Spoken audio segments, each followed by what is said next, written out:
इथे आल्यानंतर जी गोडी मिळेल ती आयुष्यभर टिकून राहील, आयुष्यभर टिकून राहील.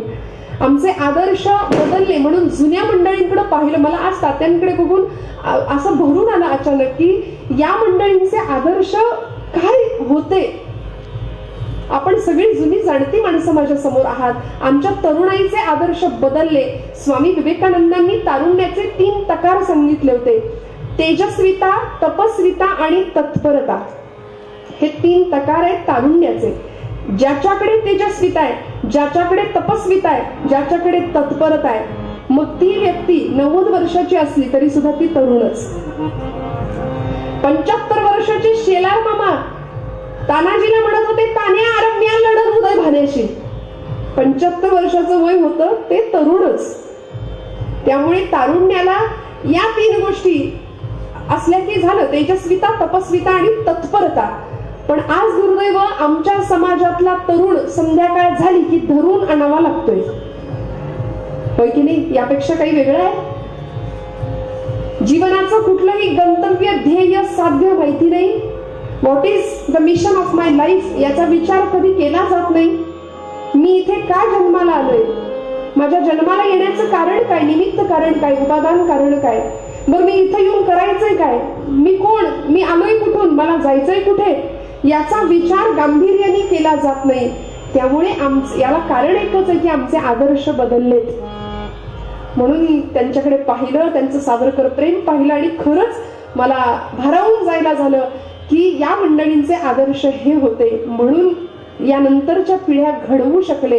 आता इथून पुढचा काळ अत्यंत भयावह आणि अंधारात आहे, भीषण आहे. त्यामुळे आम्हाला सावध राहावं लागेल. माऊली म्हणते, येथ वडील जे जे करीती तया नाम धर्म ठेविती, त्याची येर अनुष्ठिती सामान्य सकल. म्हणून मोठ्या माणसांवर खूप मोठी जबाबदारी आहे. मोठ्या माणसांवर खूप मोठी जबाबदारी आहे.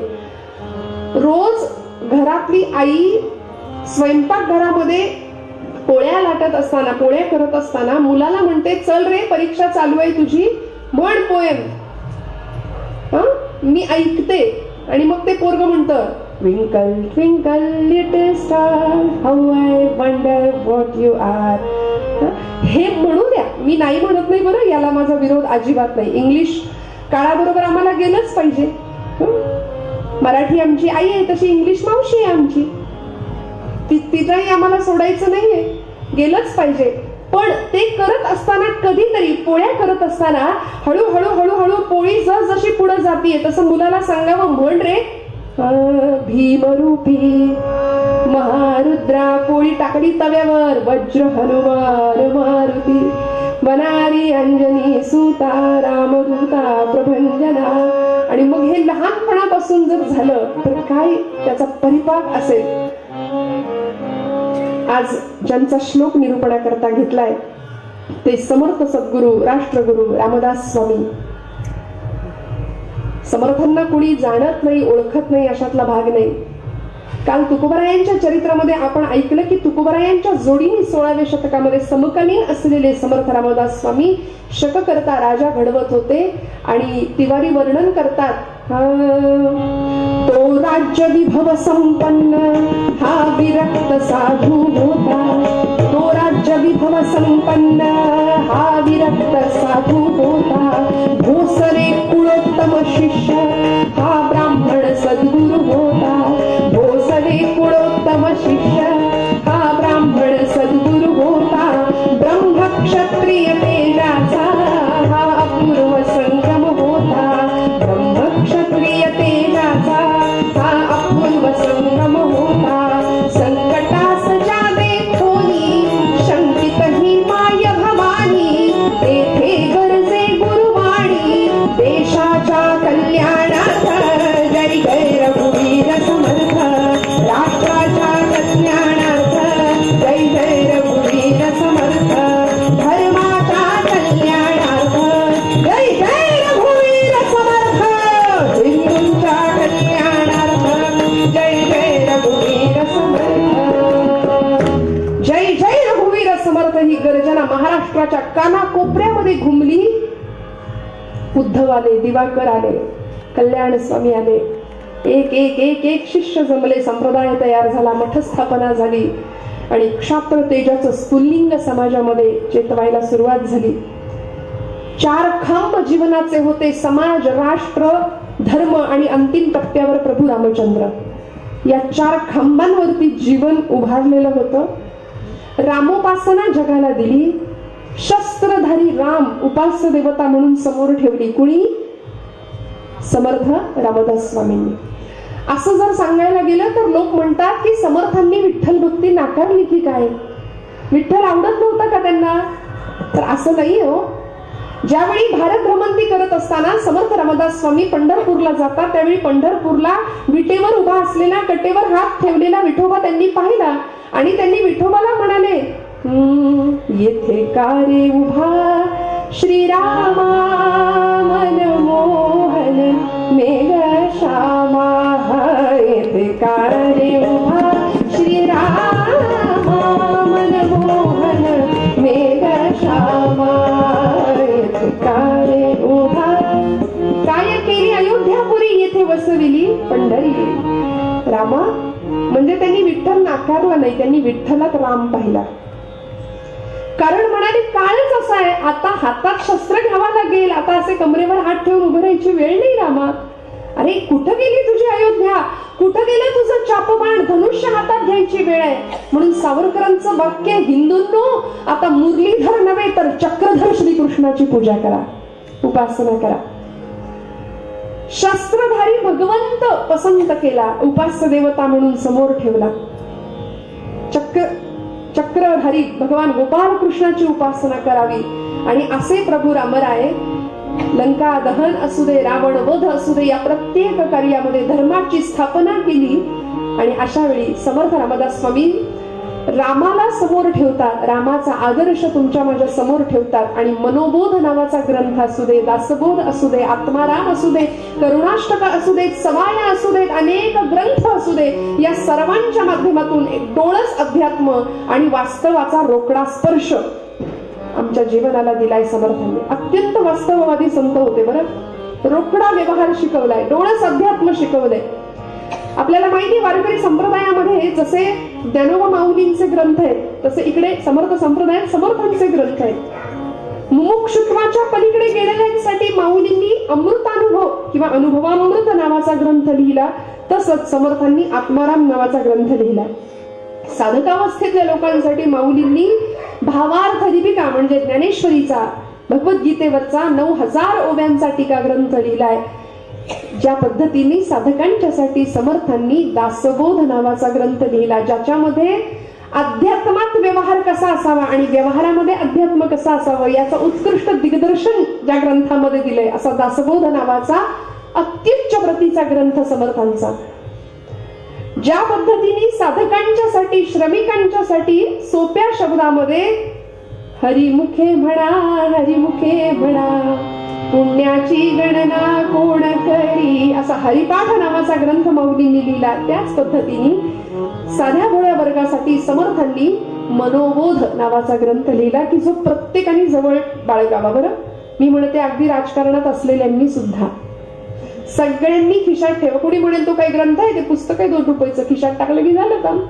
पण समर्थांचा मनोबोध हा अध्यात्मशास्त्रातला अणुबॉम्ब आहे. त्याचा प्रस्फोट झाला तर नवसृजन त्याच्यातून घडतं, नवनिर्मिती घडते. म्हणून मनोबोधाला विनोबा भावे असं म्हणायचे की समर्थांचा मनोबोध म्हणजे ते मनोपनिषद आहे. नुसता मनोबोध नाही, तो मनोपनिषद आहे. आणि या मनोबोधामध्ये 205 श्लोक क्रमाने आहेत. मी हात जोडून, आज जरा मुलं कमी आहेत का कालपेक्षा? नाही, आहेत, विखुरलेली आहेत, पण तरी सुद्धा संख्या तुलनेने कमीच आहे बरं का. मी हात जोडून जिथे जाते तिथे सांगते श्रोते हो, की आपल्या लेकरांना कीर्तनाला घेऊन या, नातवंडांना कीर्तनाला घेऊन या. काळाची खूप मोठी गरज आहे ती. कारण आम्ही म्हणतो ती इथे येऊन कार्टी झोपली तरी चालतील. कारण आमचे गुरुजी सांगतात घरी जागेपणी बघतील ते वाईट असेल टीव्हीवर, आणि इथे झोपेत जे ऐकतील ते चांगलं असेल.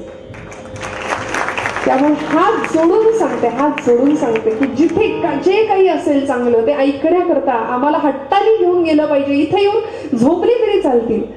त्यामुळे अगदी लहान वयापासून समर्थांनी अगदी लहान मुलांसाठी, मोठ्या माणसांसाठी, सगळ्यांसाठीच मनोबोध नावाचा ग्रंथ लिहिला, ज्याच्यामध्ये मनाला उपदेश आहे. आणि 205 श्लोकांच्या या ग्रंथातला आज निरूपणाकरता घेतलेला श्लोक 48 क्रमांकांचा आहे.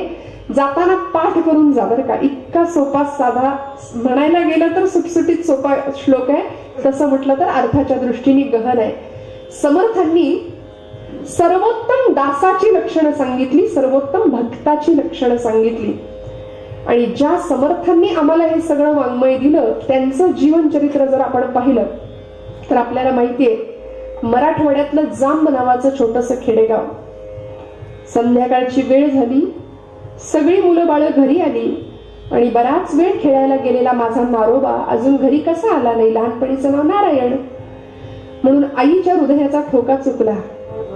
मोठ्या लाडा कौतुकानं वाढवलेलं बाळ, नारायणा, नारोबा, ए नारोबा, अरे कुठे गेलास रे? अरे मी दुपारी तुझ्यावर रागावलं म्हणून नाराज झालास का? नारोबा सांग ना रे, कुठे गेलास? राणूबाईच्या काळजामध्ये धस्स झालं. शोधलं. अंधार वाढत चालला. गावातली तरणी माणसं हातात मशाल घेऊन शोधायला गेली. नदीवर गेले, व्यायामशाळेत गेले, मारुती मंदिरात गेले, गावात सगळीकडे बघितलं, कुठेच पत्ता नाही. शेजारच्या माता भगिनी येऊन सांत्वन करायला लागल्या. पूर्वीचा अशिक्षित महाराष्ट्राचा हा इतिहास आहे बरं का. आपण इतके सुशिक्षित झालो की शेजारी कोण राहतंय याचा पत्ता नाही. सांत्वन कसलं काय कसलं. राणूबाई, काळजी करू नका, आमचे हे गेलेत नारोबाला बघायला. काळजी करू नका, आता येईल, इतक्यात रडू नका राणूबाई. अंधार वाढत चालला. सुनबाई म्हणाल्या, सासूबाई थोडस सरपण आणून देता का? स्वयंपाकासाठी जळण आणून देता का? म्हणून ती ठाणवई घेतली पणती आणि त्या ठाणवईच्या मंद धुसर प्रकाशामध्ये गेल्या अडगळीच्या खोलीमध्ये सरपण आणायला, जळण आणायला, स्वयंपाकाला, चुलीला. आणि आतमध्ये गेल्याबरोबर वात मोठी केली, भिंतीवर आकृती दिसली. वात मोठे केल्याबरोबर आकृती स्पष्ट दिसली. 5 वर्षाचा नारायण, नारोबा तिथं बसला होता. श्वासोच्छ्वास मंद सुरू होता. निश्चल बसले होते. डोळे अर्धे मिटलेले, जागळे म्हणावं तर डोळे अर्धे उघडे आहेत, झोपलाय म्हणावं तर डोळे अर्धे मिटलेले आहेत. आणि मंद श्वासोच्छ्वास सुरू आहे. जवळ गेल्या, गदगदा हलवलं. नारायणा, काय झालं रे? नारोबा उठ उठ. पाणी मारलं तोंडावर, बाहेर आणलं आणि म्हणाले, नारायणा. असे सावध झाले. अर्थात ते बेसावध नव्हते, जगाला सावध करण्याची तयारी सुरू होती. आणि आईने विचारलं, नारोबा काय करत होतास रे एवढ्या अंधाऱ्या खोलीमध्ये? 5व्या वर्षी लेकरू उत्तर देत, आई, आई चिंता करीतो विश्वाची. आई चिंता करीतो विश्वाची. हे वयाच्या 5व्या वर्षाचे उद्गार आहेत. मी म्हणते, आमच्या घरातलं 5 वर्षाचं पोरग आठवून बघा, श्रीवल्लीच्या तालावर नाचतंय आज, दुसरं काही नाही. नको ते आदर्श मुलांच्या समोर आहेत, पण चेष्टा नाही. 5व्या वर्षी राष्ट्रकारणाची चिंता करावी. आणि म्हणून क्रमाक्रमाने नारायणाचा दास, दासांचा स्वामी, स्वामींचे समर्थ झाले आणि महाराष्ट्राला एक नवा महाराष्ट्र धर्म समर्थांनी देऊ केला.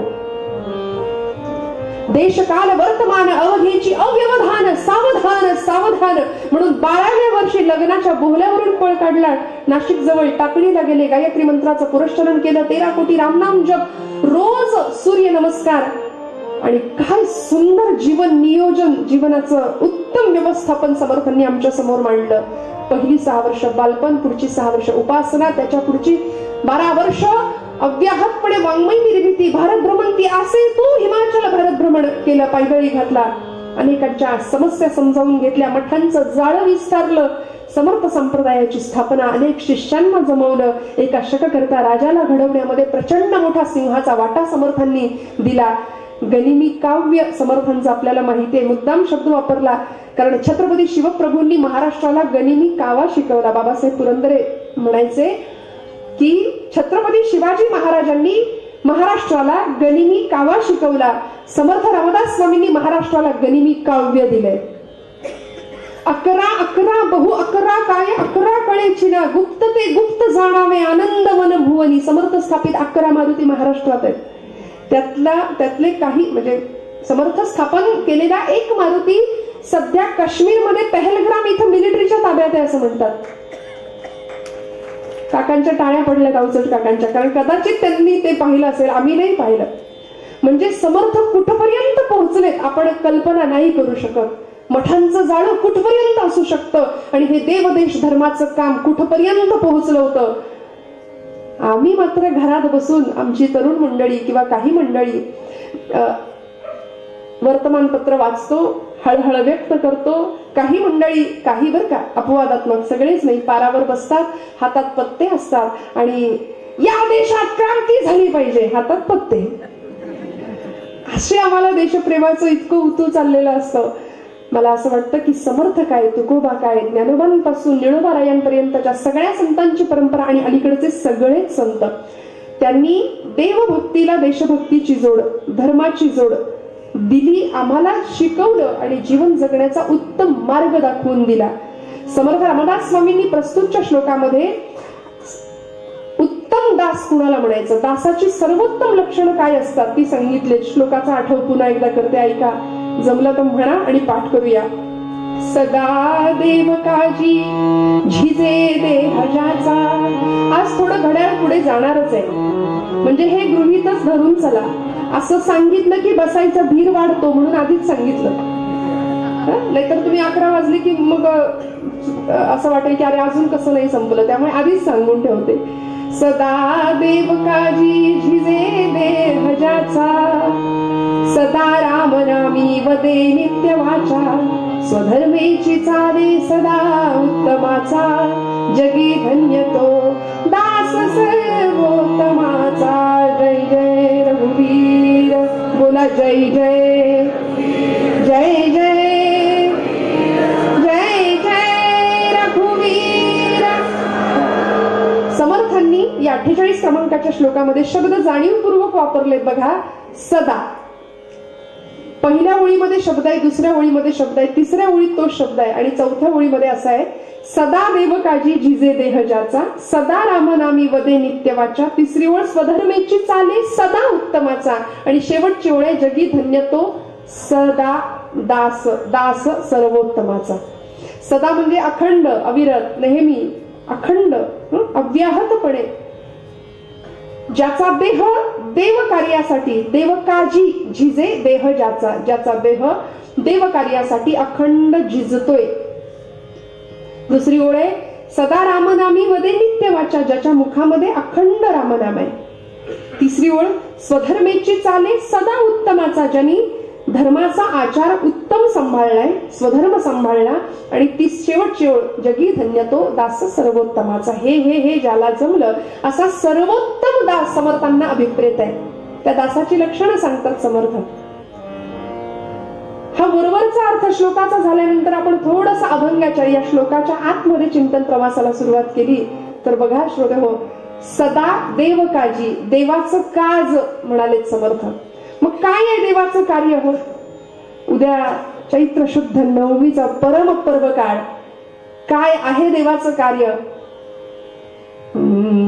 परित्राणाय साधूनां, परित्राणाय साधूनां, परित्राणाय साधूनां, परित्राणाय साधूनां.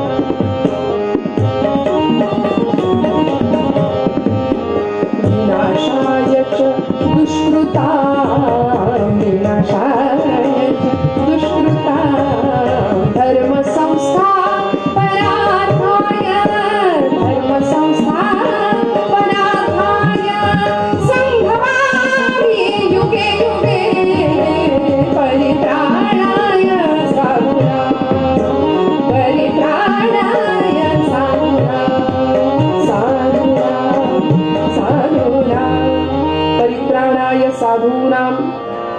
आपल्या अवताराचं रहस्य गीतेमध्ये सांगितलंय. प्रसिद्ध श्लोक आहे, साधूंचं परित्राण. परित्राण म्हणजे रक्षण.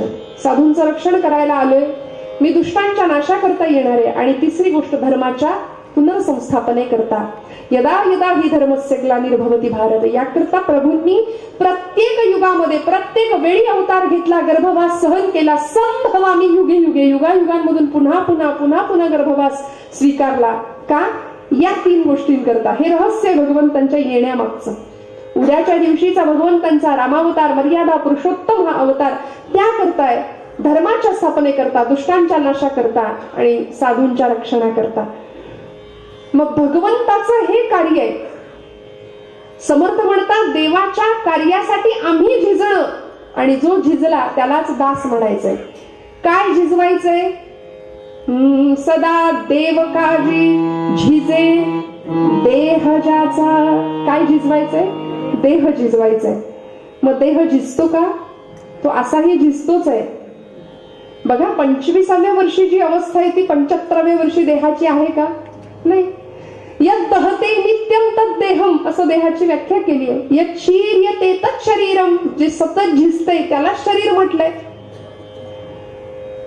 त्यामुळे जे झिजतं तेच रुजतं आणि त्याला सुगंध प्राप्त होतो. जे झिजत नाही ते कुजून जातं आणि अर्थात त्याला दुर्गंधी आहे. त्यामुळे शरीर असंही झिजणारच आहे. तर मग झिजणारच आहे तर देव कार्यासाठी झिजवूया, देश कार्यासाठी झिजवूया, असं समर्थांचं काय अन्य संतांचं अनेकांचं हेच म्हणणं आहे. सदा देव काजी झिजे देह ज्याचा. आपण म्हणू यद दहते नित्यम, जो सतत जळतोय त्याला देह म्हटलंय. तुम्ही म्हणाल कुठे काय जळतंय? उकाडा सुरू झालाय मान्य, पण जळतंय कुठे? काय जळतं ना, रोज आतमध्ये अग्नीच आहे. डॉक्टरी परिभाषेमध्ये त्याला जठराग्नी म्हणतो आपण. भगवंत म्हणतात अहम वैश्वानरो भूत्वा प्राणिनां देहमाश्रिताः. रोज अन्नाची आहुती आम्ही घालतो ना, ती त्या अग्नीला दिलेली आहुती आहे. भोजनाला बसल्यानंतर परंपरा आम्हाला शिकवते काय म्हणायचं. लहान मुलांपैकी काय म्हणायचं? वदनी कवळ घेता सहज हवन होते. हवन आहे ना, यज्ञकर्म येते. आणि मग आम्ही तो श्लोक न म्हणता कधीतरी चुकून सदा सर्वदा पंचपक्वान्न समोर आहेत. योग तुझा घडावा, तिथं तो श्लोक बरोबर येतो समोर. आणि मग तुझे कारणी डायबिटीज आहे, शुगर आहे, सगळं आहे, बीपी आहे, लो बीपी, हाय बीपी आहे, सगळे सगळे अलंकार जोडलेलेच आहेत त्या देहाला. त्यामुळे या देहाचा एक ना एक दिवस नाश होणारच आहे. जे उपजे ते नाशे माऊली म्हणते. नाशिले पुनरपि दिसे हे घटिका यंत्र जैसे परिभ्रमे. 12व्या शतकात घटिका यंत्राची संकल्पना माऊलींनी मांडली. आणि त्या घड्याळाला आपल्याला माहितीये कुणाचं आयुष्य तास काट्यासारखं आहे, कुणाचं मिनिट काट्यासारखं आहे, कुणाचं सेकंद काट्यासारखं आहे. कोरोनाने आम्हाला जीवनाची क्षणभंगुरता दाखवून दिली. बरं ते जीवन असं आहे की तुकोबाराय म्हणतात रात्रंदिना आम्हा युद्धाचा प्रसंग, अंतर्बाह्य जग आणि मन. ईसीजी वरची रेषा सुद्धा सरळ झाली की जीवन संपतं. ती जोपर्यंत अशी आहे तोपर्यंतच आयुष्य आहे. मग आम्ही संघर्षाला का घाबरून रडतो? मला कधी कधी असं वाटतं आम्ही यशस्वी होण्याच्या इतके मागे लागतो. आणि यशस्वीतेची खरी व्याख्या कधीतरी स्वर्गीय बाबा आमट्यांना विचारावी. आज आमच्या परम आदरणीय शीतल काकूंच्या घरामध्ये जे खूप आधी वाचलेलं पुस्तक ते आज कपाटामध्ये दिसलं, प्रकाश वाटा, डॉक्टर प्रकाश आमट्यांचं जीवन आत्मचरित्र. की त्या आत्मचरित्राच्या अगदी सुरुवातीच्या कधीतरी मुद्दाम हातात मिळालं तर ते पुस्तक आवर्जून वाचा. आपल्या नातवंडांना, मुलांना ते द्या वाचायला. काय जीवन असू शकतं. पुस्तकाच्या अगदी सुरुवातीच्या पानावरच्या ओळी आहेत. डॉक्टर प्रकाश आमटे असं म्हणतात की हेमलकशामध्ये आम्ही ज्यावेळी तिथल्या गोरगरिबांची, आदिवासी लोकांची सेवा करत होतो, त्या हेमलकशातल्या आमच्या विपरीत त्या परिस्थितीत सुद्धा आम्ही ज्या पद्धतीने राहत होतो ते बघून ते आदिवासी लोक आम्हाला वनवासातले आमचे राम सीता आहेत हे असं म्हणायचे. प्रकाश आमटे स्वतः डॉक्टर आणि त्यांच्या सौभाग्यवती डॉक्टर मंदाताई आमटे यांच्याकडे बघून आदिवासी मंडळी म्हणायचे आमचे राम सीता आहेत हे. पुढे ऐका श्रोते हो. प्रकाश आमटे म्हणतात की त्या सीतेला, बरं का, त्या वनवासातल्या सीतेला हरणाच्या सोनेरी कातड्याचा तरी मोह झाला, पण माझ्या मंदाला तेवढाही नाही मोह झाला म्हणाले. अत्यंत सुंदर जीवन तिने आयुष्यामध्ये झोकून देऊन प्राणपणाने माझ्या कार्यामध्ये सिंहाचा वाटा उचलला. आणि असं उत्तम जीवन ज्यांनी जगून दाखवलं. मग मला सांगा, पात्रता होती, अनुकूलता नाही, अशी गुलाबाची पाकळ्या अंथरलेली वाट समोर असताना सुद्धा काट्याचा मार्ग निवडणं. नमस्कार.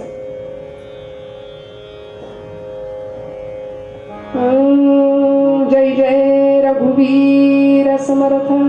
ज्या ज्या ठिकाणी मन जाय माझे, ज्या ज्या ठिकाणी मन जाय माझे, त्या त्या ठिकाणी निज रूप तुझे, त्या त्या ठिकाणी निज रूप तुझे. मी घेतो मस्तक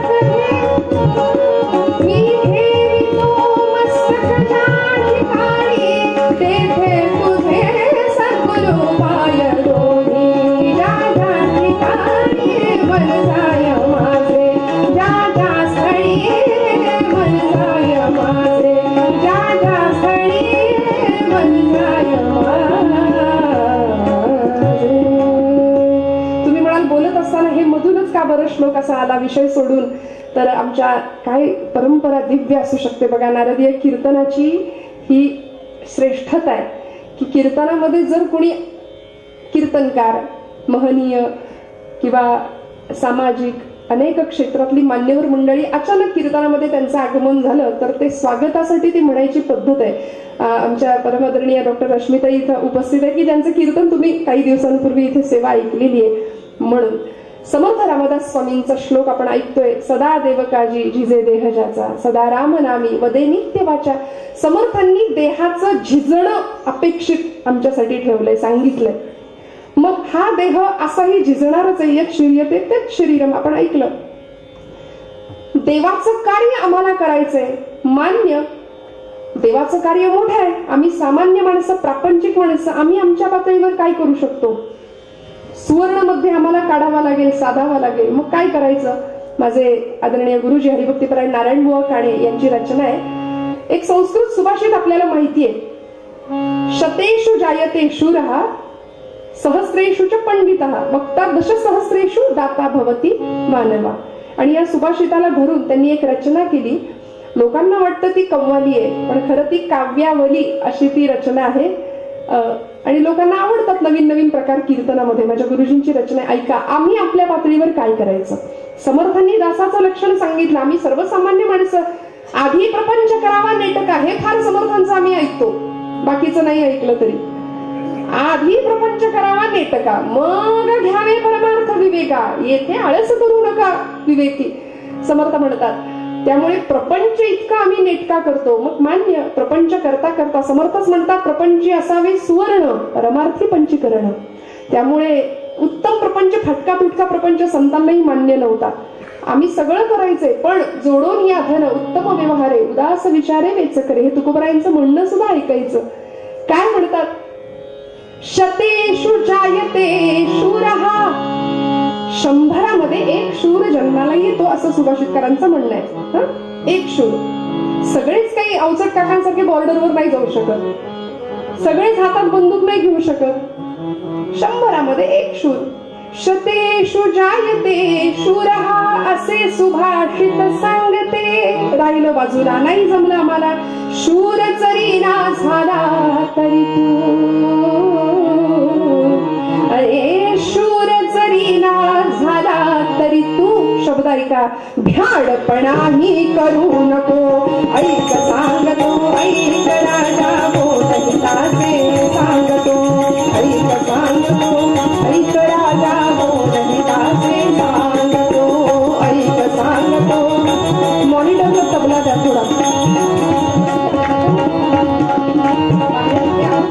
तबला थोडासा बाहेर पण द्या आणि मॉनिटरला पण द्या मला. 3%.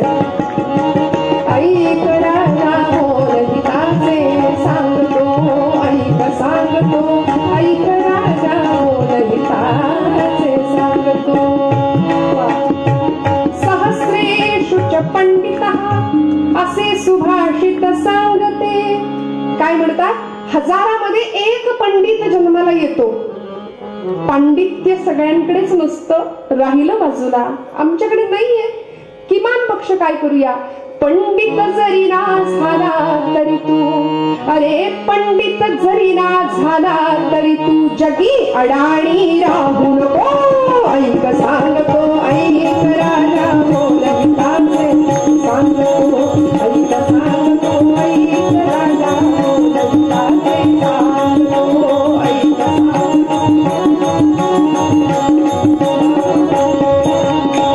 वक्ता दशसहस्रेषु असे सुभाषित सांगते.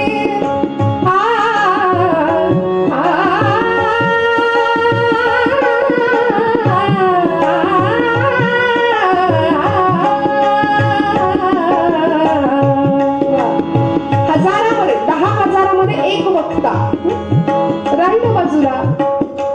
वक्ता जरी ना झाला तरी तू, शब्द व्यवस्थित ऐका श्रोते हो. वक्ता जरी ना झाला तरी तू, खरे बोलण्या भिवू नको. ऐक सांगतो, ऐक राजा बोलहिताचे सांगतो. ऐक सांगतो, ऐक राजा बोलहिताचे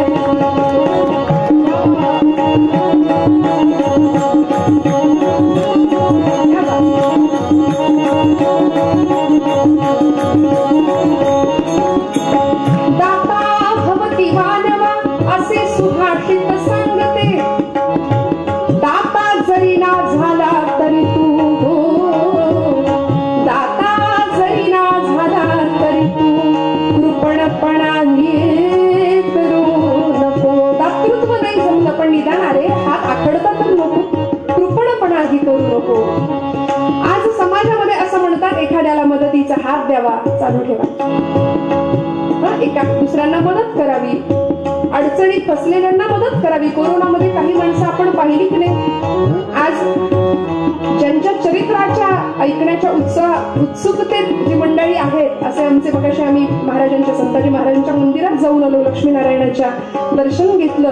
कोरोनातलं त्यांचं काम आम्हाला शीतलताईंनी समजावून सांगितलं. माणसं करत होती, इतरांना मदतीचा हात द्यावा. कोरोनामध्ये अशीही काही माणसं आपण पाहिली की जी खरंच जीव धोक्यात घालून राबत होती, आणि काही अशीही पाहिली की जी मेलेल्याच्या टाळूवरचा लोणी सुद्धा घ्यायला पुढे मागे पाहत नव्हती. मग दुसऱ्याला मदत करावी असं सांगितलंय. देवाचं काम आहे. मग आपण काय करायचं? एखाद्याला हात द्यावा. नारायण हा विनवी तुझला, प्रेमे जोडून हात. नारायण हा विनवी तुझला,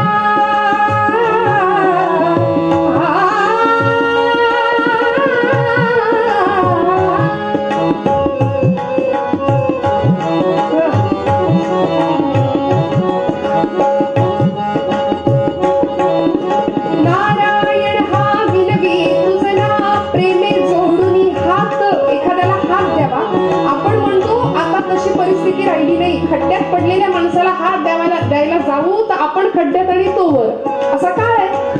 मग करायचं काय? किमान पक्ष राहिलं बाजूला, नका करू मदत. हात जरी ना दिला तरी तू, शब्द ऐका, शब्द हो. हात जरी ना दिला तरी तू, हात जरी ना दिला तरी तू, घात कुणाचा करू नको.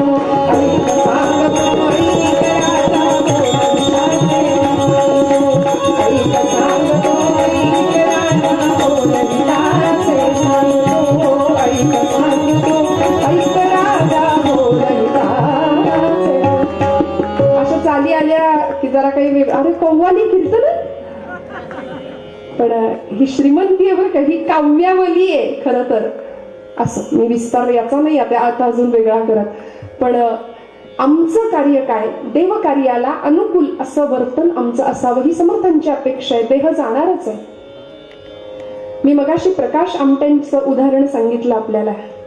मंदाताईंची त्यांना असलेली साथ सांगितली.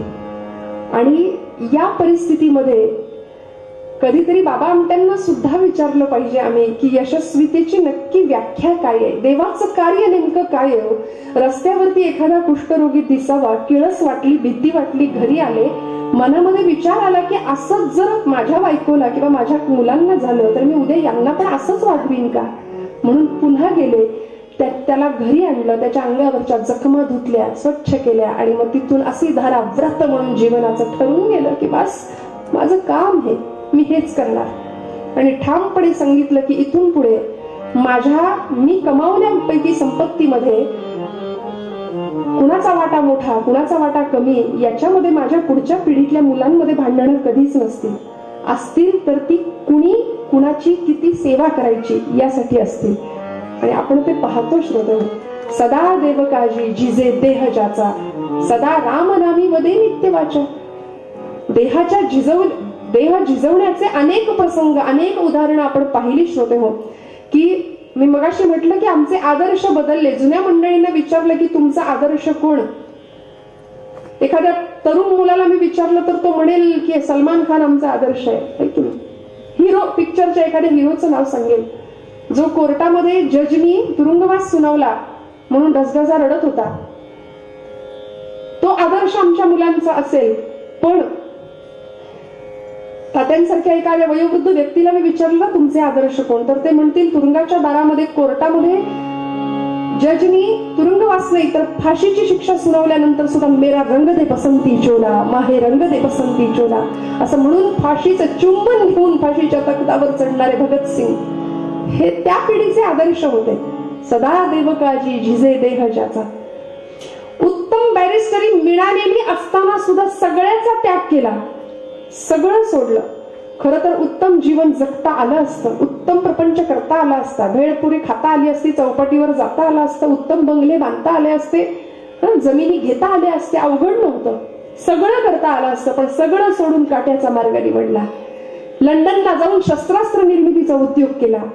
रशियन मित्रांचं सहकार्य घेतलं, गुप्त पद्धतीने शस्त्रास्त्र बनवली आणि भारतामध्ये पाठवली.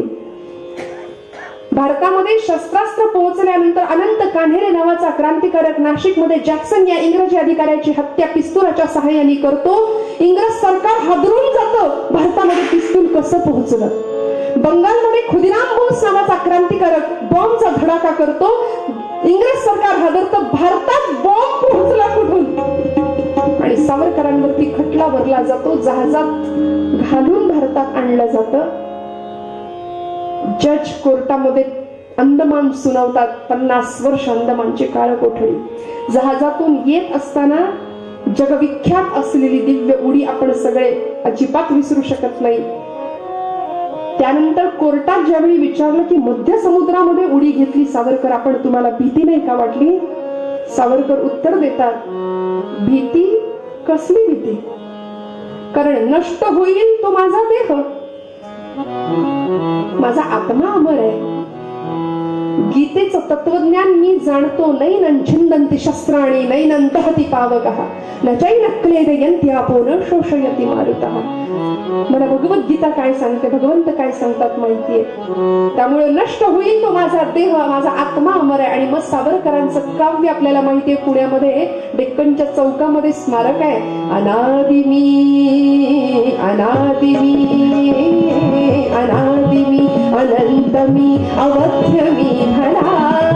अनादि मी अनंत मी अवध्य मी भला. मारिन रिपु जगती असा कवण जन्मदा. अनादि मी अनादि मी.